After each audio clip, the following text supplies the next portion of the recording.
When a biased anti-Trump judge tries to humiliate JD Vance in court, he believes he holds all the power. But when Vance pushes back, karma strikes fast, leaving the entire courtroom in stunned silence. Before we dive in, let me know in the comments where you're watching from. The day started like any other at the federal courthouse, except Judge Marshall Davis was in an especially foul mood. "I said no coffee in my courtroom," he snapped at his clerk, making the young woman flinch. Then, without missing a beat, he barked, "Tell that defense team if they're not here in 2 minutes, I'm issuing contempt charges." The packed gallery watched as Davis stormed to his bench, his face already flushed with irritation. His reputation for harsh rulings was well known, but lately, his behavior had become even more erratic, especially in cases involving conservative figures. A court clerk approached hesitantly. "Your Honor, Vice President Vance has arrived for his testimony." Davis's expression soured instantly. "Well, isn't that special?" he sneered, making no effort to hide his disdain. "Make sure he knows this isn't the Senate floor. In my courtroom, his title means nothing." The atmosphere shifted the moment JD Vance entered. JD Vance moved with quiet dignity, nodding respectfully to the court staff as he approached the witness stand. But Judge Marshall Davis watched him like a hawk, drumming his fingers against the bench, his irritation already palpable. The tension in the courtroom was thick. Everyone in the gallery knew what this was really about. Davis didn't just dislike conservatives, he despised them. And JD Vance, a Trump ally sitting right in front of him, that was fuel on the fire. Davis leaned forward, voice dripping with contempt. "Let's get something straight." The courtroom fell silent. "I don't care what position you hold in Washington. In this courtroom, I am the law. Is that clear, Mr. Vance?" JD met the judge's gaze, unshaken. "Crystal clear, Your Honor. I'm here simply as a witness to the truth." "Truth?" Davis scoffed. "We'll see about that." He turned to the defense table, his mood already souring further. "Now, let's get this circus started." The moment the defense attorney began his opening statement, Davis cut him off. "For the record, I'm already tired of the political theatrics in my courtroom." His eyes flicked toward Vance. "This isn't a campaign rally." The attorney tried again. "Your Honor, we're simply establishing the context of Mr. Sterling's charitable." Davis barked out a mocking laugh. "The context? The context is that your client is accused of tax evasion. Period.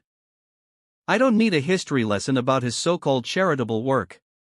Every time the attorney mentioned Sterling's community contributions, Davis shut him down with increasing hostility.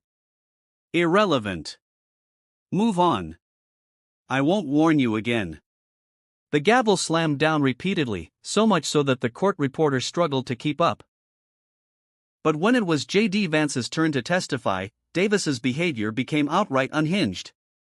"Stand up straight when you take the oath," he snapped, though Vance's posture was already perfect. "And speak clearly. I won't have any political doublespeak in my court." The condescension was obvious, but Vance didn't flinch. "Your Honor, I can attest to Mr. Sterling's financial transparency regarding the Faith and Family Foundation." Davis rolled his eyes theatrically. "Oh, here we go, another conservative fairy tale about family values." The gallery shifted uncomfortably. Even the prosecution looked uneasy at how blatantly the judge was broadcasting his bias. But Davis wasn't finished. He leaned forward, his face turning a deeper shade of red. "I've seen enough rich conservatives try to hide their money behind charitable facades. Your presence here doesn't impress me, Mr. Vice President." Then, with a smirk, he added, "In fact, it makes me question the defendant's character even more." A low murmur ran through the courtroom. The judge wasn't even pretending to be impartial anymore. JD Vance remained composed, his calmness only seeming to infuriate Davis more. The judge's hands trembled slightly as he shuffled through his papers, his eyes darting toward a specific stack of documents on his desk. That's when Vance delivered the first real blow. "I have here," he continued steadily, "documented evidence of Mr. Sterling's charitable contributions, including the March meetings." Davis nearly jumped out of his seat. "Those records are inadmissible," he practically shouted, though no one had even objected. The courtroom fell into stunned silence. A few jurors exchanged uncertain glances. The defense attorney stood cautiously. "Your Honor, on what grounds are you? Don't you dare question my rulings." Davis's face was now bright red. "One more word, and you'll be joining your client in contempt." The prosecutor shifted uncomfortably. This wasn't judicial discretion anymore, this was a personal vendetta. JD Vance spoke up, his voice still firm yet respectful. "Your Honor, these documents were properly submitted during discovery." Davis let out a bitter chuckle. "Oh, were they? And I suppose your fancy White House connections had nothing to do with that?" Then, narrowing his eyes, he sneered. "Let me tell you something about your kind, Mr. Vice President. You think you can waltz into my courtroom with your political privilege and—" "Objection, Your Honor." The defense attorney had finally found his courage, but before he could even finish his objection, Davis slammed the gavel down so hard that it echoed through the room. "Sit down," he bellowed. The courtroom fell deathly silent. The jury, the gallery, even the prosecution, sat frozen. For the first time, it was clear that Judge Davis wasn't in control of this courtroom anymore. His rage had given him away, and JD Vance, he had just exposed it. "Silence!" Davis roared, slamming his gavel so hard the sound ricocheted through the chamber. "This is completely inappropriate." His face was red, his breathing heavy, but JD Vance remained unfazed, his expression unreadable. "I will not be lectured about appropriateness in my own court, especially not by some conservative puppet," he snapped. "Your Honor," Vance interjected smoothly, "perhaps we should discuss the specific contents of the March 15th meeting?" The shift in Davis's demeanor was instant and striking. The rage in his face flickered, replaced by something else. Was it fear? His hands, still gripping the gavel, froze midair. He stared at Vance as if truly seeing him for the first time. "Those meetings are not relevant to these proceedings," he stammered, his voice suddenly less certain, but his eyes kept darting to a particular folder on his bench, one that seemed to have appeared that very morning. "Not relevant?" Vance asked quietly, leaning forward. "That's interesting, Your Honor, considering those meetings directly involve charitable contributions to—" "Enough!" Davis slammed both hands on his bench, the sound echoing in the stunned silence. "One more word about those meetings and I'll have you removed." The courtroom watched in disbelief as the judge's composure continued to crumble. His hands were visibly shaking as he shuffled papers, desperate to regain control. His voice took on a frantic edge. "In fact, I'm holding you in contempt right now. You think your position protects you? You're nothing but a Trump lackey in an expensive suit." A murmur swept through the gallery. The prosecutor shifted in his seat, looking more uncomfortable by the second. The court officers exchanged uncertain glances. JD Vance never raised his voice. He didn't have to. "Your Honor, my position has nothing to do with this." He reached into his briefcase. "But since you mentioned protection, perhaps we should discuss the Liberty Foundation's protection payments?" Davis's face went from red to white in an instant. His jaw clenched, his breathing hitched. "How dare you?" His voice cracked. "I mean, what payments?" "There were no." "Guards, remove this man from my courtroom." Davis's fury had reached its peak. He was losing control. The court officers didn't move. Everyone saw what was happening now. Vance calmly pulled out a stack of documents. "Actually, Your Honor, I have some very interesting bank records here." He held them up, letting the room take them in. "Would you like to explain the monthly deposits from offshore accounts that coincidentally align with your rulings against conservative defendants?" "Shut up!" Davis's outburst was primal, his last attempt to maintain control. "You have no right. No authority. I am the law here. Me. Not some conservative bootlicker who—" Vance raised another document. "Your signature on these authorization forms suggests otherwise, Your Honor." Davis lunged forward, pointing a trembling finger at Vance. "You planted those. This is a setup. A conservative conspiracy too. He caught himself, but it was too late. The courtroom gasped. A conspiracy? Vance repeated softly. Interesting choice of words, Your Honor, especially given your private meetings with certain activist groups. Davis was practically foaming at the mouth now. I will not be interrogated in my own court, his voice cracked. You think you can come in here with your smug face and your evidence? He spat the last word like it was poison. Vance, ever composed, turned to another page. Evidence, he echoed. That shows a disturbing pattern. He glanced toward the jury. Like the Thompson case last month, where a small business owner lost everything because you wouldn't allow evidence of his charitable work to be presented. Just like today. Davis let out a hysterical laugh. The Thompson case? That conservative fraud deserved what he got. They all do. These people think they can hide behind their so-called faith and family values. The room fell into stunned silence. Davis's own words hung in the air like a death sentence. Vance barely blinked, and he continued, pulling out another document. Perhaps we should discuss the Wilson hearing, where you mysteriously sealed all records just hours after meeting with representatives from the Liberty Foundation?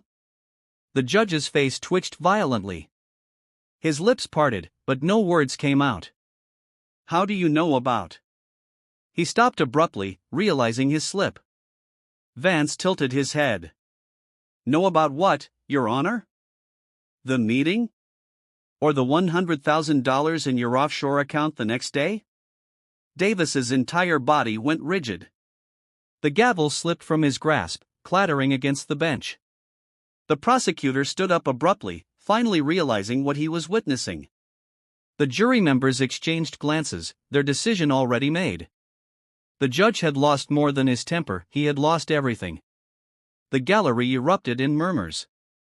The sound swelled like a rising tide.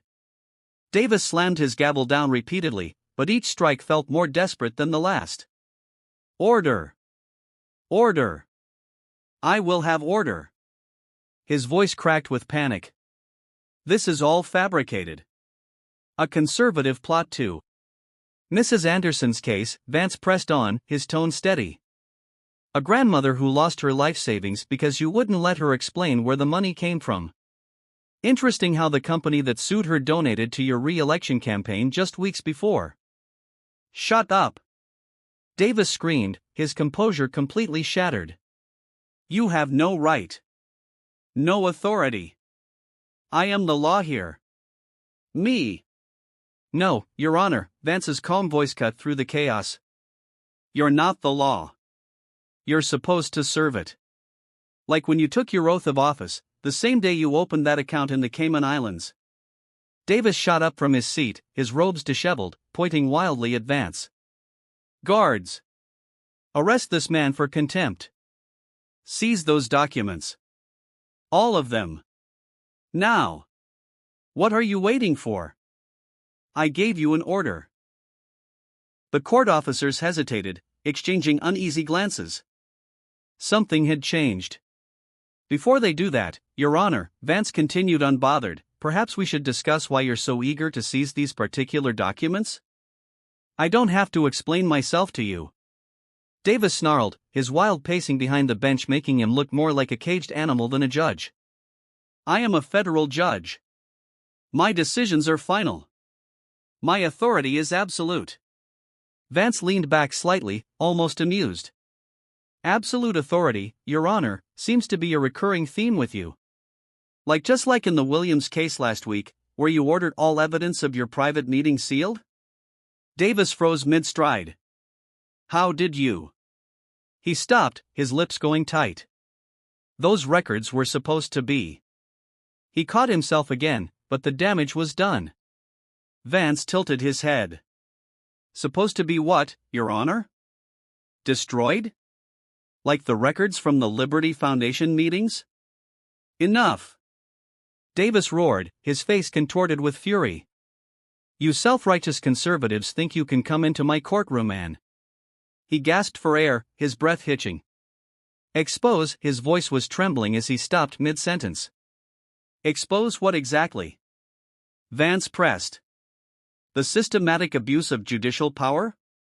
The coordinated targeting of conservative defendants? Or perhaps the payments you've been receiving too? I said silence. Davis snapped completely. He grabbed his gavel and hurled it across the courtroom, narrowly missing his own clerk. You want to talk about abuse of power? Davis shouted, practically frothing at the mouth. I'll show you abuse of power. Officers, I want this man in handcuffs now. He screamed. And anyone who refuses my order will be joining him in jail. The courtroom had become eerily silent. Even Davis's heavy breathing seemed amplified in the thick, tense air. The officers still hadn't moved. Their faces showed a clear conflict between duty and conscience. Davis leaned forward, his eyes dark with rage. Last chance, Mr. Vance, he snarled, his voice dripping with venom. Hand over those documents and submit to arrest, or I'll make sure you never set foot in another courtroom again.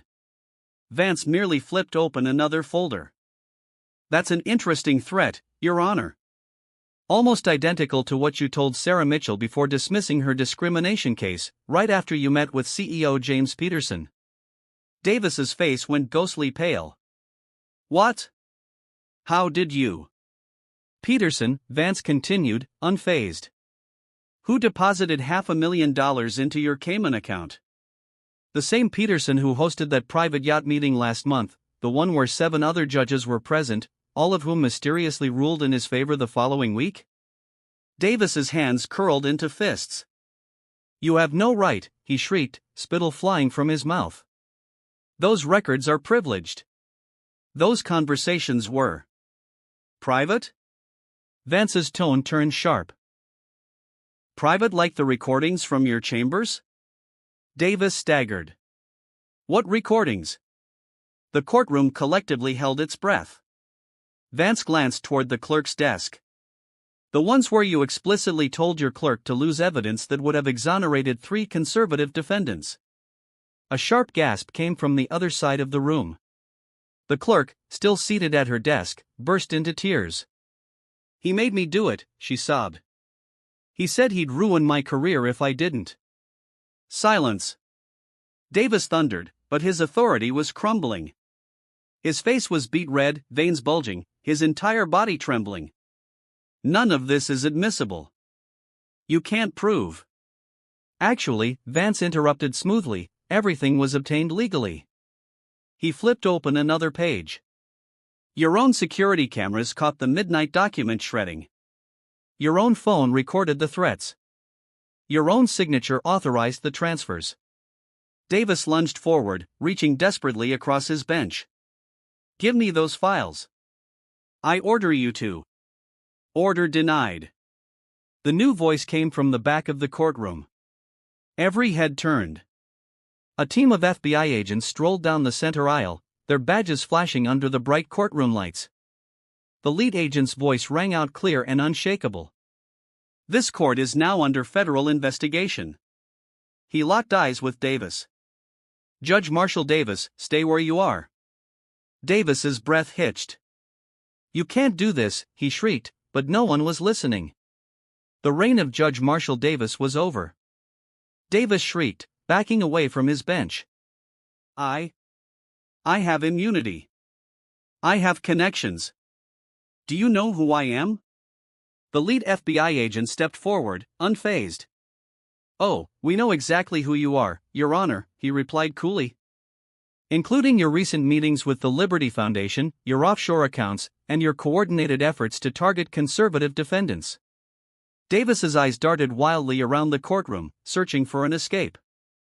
This is all a setup. A conservative plot too. A plot? Vance interrupted quietly. The only plot here was your systematic abuse of power, Your Honor. Every biased ruling, every backroom deal, every attempt to silence the truth. It all ends today. Davis pointed a trembling finger at Vance. You planned this. You and your Trump-loving conspirators set me up. Vance shook his head. No, Your Honor. You set yourself up. He took a step forward, his voice measured, firm. We simply gave you enough rope to hang yourself with. His own words and actions today had confirmed everything we already knew. FBI agents approached the bench, but Davis wasn't done fighting. I am a federal judge. You can't arrest me.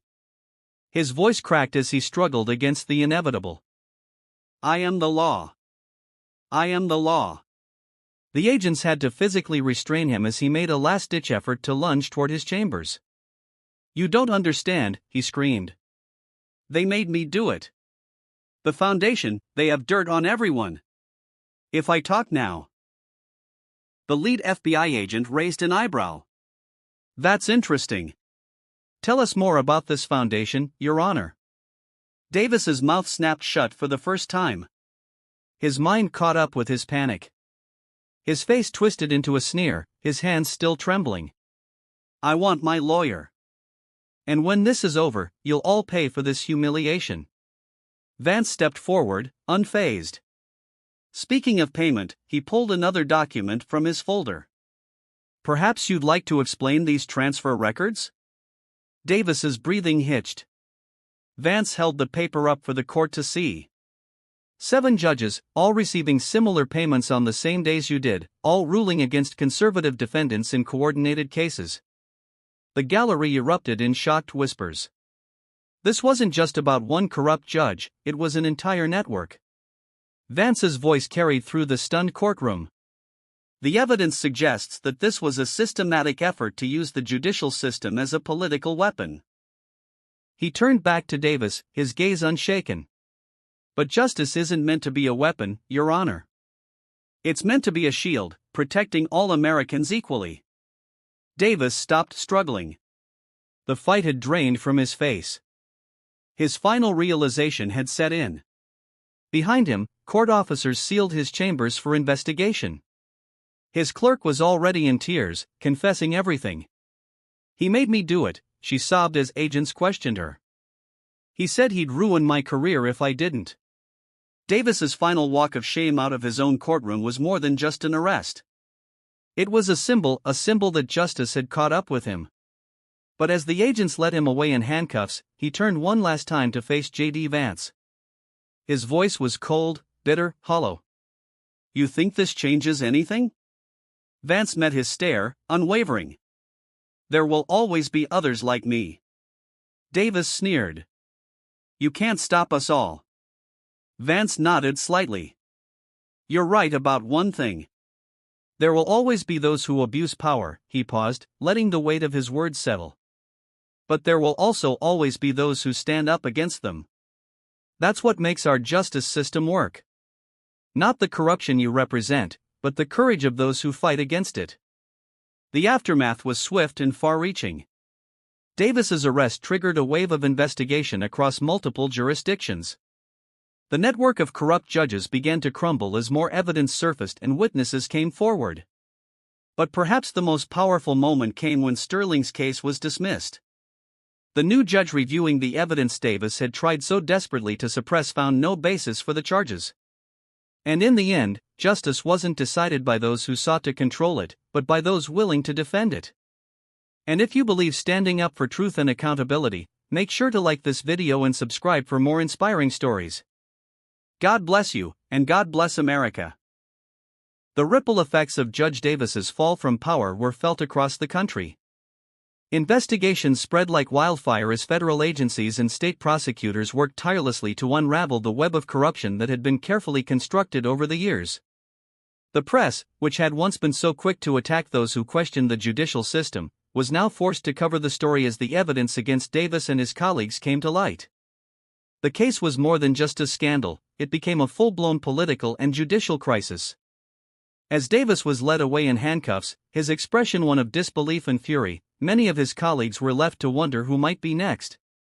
The storm that had begun in his courtroom was now sweeping through the corridors of power, and the reverberations were felt in the highest offices across the land. While the judge's arrest was dramatic, it was the evidence that came out afterward that truly shocked the nation. Documents, recordings, and testimonies from whistleblowers all painted a picture of a judge who had not only abused his power but had done so with the knowledge and complicity of several others in the judicial system. The foundation, which Davis had so desperately tried to protect, was at the heart of the conspiracy, with its deep ties to political figures, corporate elites, and a network of judges who had been all too willing to do its bidding. The Liberty Foundation, once seen as a harmless conservative advocacy group, was exposed as the center of a much larger operation aimed at manipulating the judicial system to favor specific political and financial interests. The foundation had been funneling money into the pockets of judges, including Davis, in exchange for favorable rulings in cases that would otherwise have been decided differently. The evidence that came to light was damning, showing that decisions in dozens of high-profile cases had been influenced, manipulated, or outright bought. Judge Davis, who had once prided himself on his absolute authority in the courtroom, was now at the center of a sprawling investigation into the extent of judicial corruption. The entire network of judges, prosecutors, and political figures that had been part of this corruption ring began to unravel one by one, as more and more individuals came forward with information about their involvement. Among the most damning pieces of evidence were the bank records showing large deposits into Davis's offshore accounts. These payments, which had been made at key moments during his career, lined up with some of his most controversial rulings. It was clear that these payments were not just coincidental, they were the result of a coordinated effort to influence his decisions. The most shocking revelation came when a former court clerk, who had worked with Davis for several years, provided recordings of private conversations in which Davis had openly discussed his intentions to rig cases in favor of those who had been paying him. The clerk, who had been pressured to cover up evidence and lie under oath, finally broke her silence, revealing the full extent of Davis's misconduct. The recordings were a bombshell, as they exposed a judge who had been willing to sacrifice his integrity and the rule of law in exchange for personal gain. In one conversation, Davis could be heard laughing about the ease with which he had manipulated a high-profile case, where a major corporation had been able to escape a massive tax bill thanks to his favorable ruling. "They think they can beat the system, but I've got the power to make sure they win every time," he said on the recording. This revelation was the final straw for many of the individuals who had been complicit in Davis's actions. As the news spread, pressure mounted for the other judges who had been involved to step down. Some resigned voluntarily, while others were forced out as the investigation continued to reveal the depth of the corruption that had infected the entire judicial system. The public outcry was deafening. Thousands of people took to the streets in protests, demanding accountability for the corrupt judges who had betrayed the trust of the American people. While some defended Davis as a victim of political witch hunts, most saw his arrest as a long overdue reckoning for a man who had used his position to enrich himself at the expense of justice. For JD Vance, the entire ordeal was a stark reminder of the importance of standing up against corruption, no matter the cost. He had entered the courtroom that day as a witness, but in the end, he had become a key player in bringing down one of the most powerful figures in the judiciary. His calm, measured responses had been the antithesis of Davis's out-of-control outbursts, and it was that composure that had helped to expose the truth. As the investigations continued, Vance found himself at the center of a growing movement to reform the judicial system. His courage in the face of Davis's hostility had inspired many to take a closer look at the way the courts were being used for political and personal gain. He began speaking out more frequently, using his platform to advocate for greater transparency and accountability in the judicial process. "The fight for justice doesn't end with one victory," he said in an interview shortly after Davis's arrest. "This is about creating a system where corruption can't thrive. It's about making sure that the law is applied equally, no matter who you are or how much money you have." Vance's words resonated with many, and he quickly became a leading voice in the movement for judicial reform. As more cases were uncovered, it became clear that Davis was not an isolated example. Judges across the country had been accepting bribes, rigging cases, and using their positions to enrich themselves. The extent of the corruption was staggering, and the public demanded action. One of the key revelations that came out of the investigation was the role of the Liberty Foundation in facilitating these corrupt practices. The foundation had been actively involved in funneling money into the pockets of judges, all while pretending to be a charitable organization working for the greater good. In reality, it was little more than a front for a massive, coordinated effort to control the judicial system. As the evidence mounted, it became clear that the Liberty Foundation had been behind some of the most controversial rulings in recent years. Its influence had reached into every corner of the judiciary, from local courts to federal judgeships. The foundation's donors, who included some of the wealthiest individuals and corporations in the country, had used their financial power to secure favorable rulings in cases involving everything from environmental regulations to corporate tax law. The foundation's ties to the political establishment were equally troubling. It had been revealed that several high-profile politicians had been involved in supporting the foundation's efforts, either through direct donations or by using their influence to ensure that judges like Davis remained in power. The network of corruption that had been exposed was far-reaching, and it was clear that the only way to stop it was through a complete overhaul of the judicial system. In the weeks following Davis's arrest, a wave of reform proposals began to gain traction. Advocates for judicial transparency pushed for stricter laws regarding judicial accountability, including the creation of an independent body to oversee the conduct of judges. Others called for term limits for judges, arguing that too many had become entrenched in their positions and were no longer serving the public interest. Despite the growing momentum for change, there were still those who defended the status quo. Some argued that the system was not fundamentally broken and that Davis's actions were an isolated incident. But as more judges were exposed and the full extent of the corruption came to light, it became clear that this was not an isolated problem. It was systemic. The fall of Judge Davis was just the beginning. The case had sparked a nationwide conversation about the role of money in politics in the judiciary. As investigations continued, the public demanded that those responsible be held accountable. Vance, who had once been a reluctant participant in the trial, now found himself at the forefront of the movement for judicial reform. His role in bringing down Davis and exposing the network of corruption that had allowed judges to manipulate the law for personal gain had made him a hero to many. His calm demeanor in the face of Davis's hostility had shown that the truth would always prevail, no matter how hard those in power tried to silence it. As the legal and political battles continued, it became clear that JD Vance's actions would have a lasting impact on the judicial system. His unwavering commitment to truth and justice had shone a light on the deep-rooted corruption that had plagued the system for years, and his work would continue to inspire future generations to fight for fairness and accountability. The case was not just about one corrupt judge, it was about restoring faith in a system that had been hijacked by those with money and power. It was about ensuring that justice was no longer something that could be bought and sold, but a right that belonged to all Americans, no matter their political affiliation or financial status. As the dust settled, and Davis's arrest became part of history, the true work began.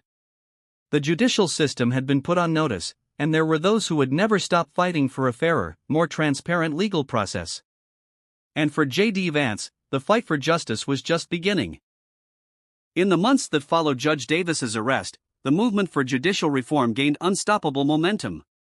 People from all walks of life rallied behind the idea that the judicial system should be a fair and impartial arbiter of justice, not a playground for political power brokers.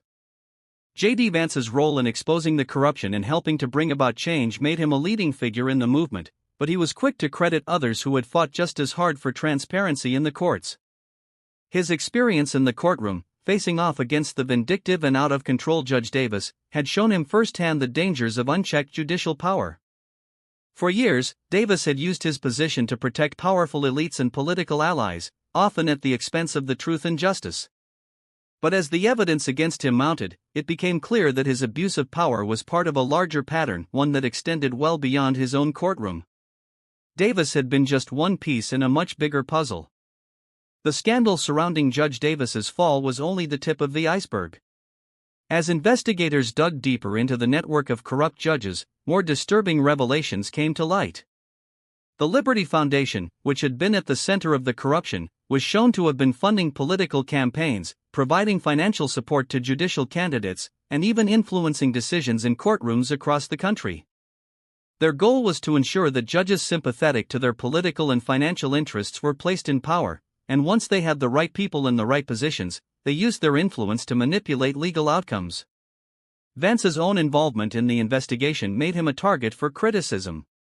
His critics, many of whom were from the political left, accused him of using the case to further his political agenda. But for Vance, the case was never about partisan politics. It was about ensuring that the rule of law was upheld and that people in power, whether they were conservative or liberal, were held accountable for their actions. In a speech he gave shortly after Davis's arrest, Vance summed up his stance. This isn't about left versus right, it's about right versus wrong. Justice isn't political.